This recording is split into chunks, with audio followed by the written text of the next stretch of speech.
Le 8 mars est une journée de rassemblement à travers le monde et l'occasion de faire un bilan sur la situation des femmes dans la société. C'est aussi l'occasion de se mobiliser en faveur des droits des femmes et de leur participation à la vie politique et économique. Les lycéennes et lycéens du lycée Pablo Picasso à Perpignan, en présence de membres du milieu associatif, de la communauté éducative et d'élus lycéens, ont enregistré pour la web radio du lycée un débat sur les tenues vestimentaires et les stéréotypes de genre. Titre de l'émission: l'habit ne fait pas le genre, fille ou garçon, a-t-on vraiment le choix de ses tenues? Par contre, est-ce qu'un garçon peut passer facilement au rayon fille pour aller s'habiller? Voilà, donc... Aujourd'hui, un garçon qui va venir au lycée avec une jupe, il va être jugé, il va être moqué par certains, en tout cas, une généralité. Mais pour moi, ça va finir par être dans les normes, mais j'espère que ça va aller. Ce débat, en tant qu'adolescente, j'y participe volontiers parce qu'il va permettre de construire notre avenir, parce que quand on est une femme, c'est beaucoup plus dur. Et donc, je veux me battre, en fait, et je veux améliorer ça, pour tout simplement, en fait, permettre à plein de filles ou à plein de personnes non genrées, ou etc., de se faire une place dans la société. Parce que le rose n'était pas vu comme une couleur pour les garçons.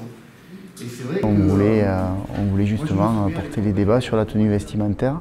Qu'est-ce que la société aujourd'hui oblige en gros entre guillemets à porter? Est-ce qu'il y a des normes? Est-ce qu'il n'y a pas de normes? Est-ce qu'on peut s'habiller comme on veut? Est-ce qu'il faut qu'on respecte certains codes en fonction de l'endroit où on se trouve? La problématique, on pourra la traiter réellement si on s'attaque vraiment aux sources du problème, c'est-à-dire à l'éducation, et qu'on arrive enfin à discuter dès le plus jeune âge de ces questions-là, pour casser les codes et casser les clichés qui sont très lourds à porter.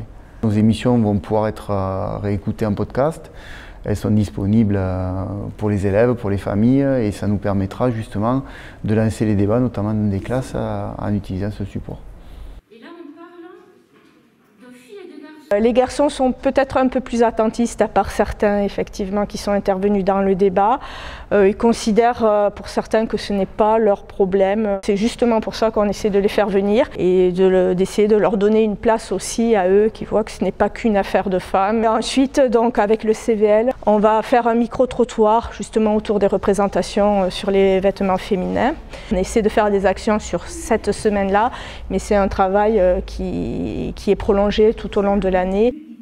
La tenue vestimentaire touche autant les garçons que les filles. Quand on est ado, on se construit, et souvent, quand on porte nos habits, c'est aussi pour affirmer qui on est.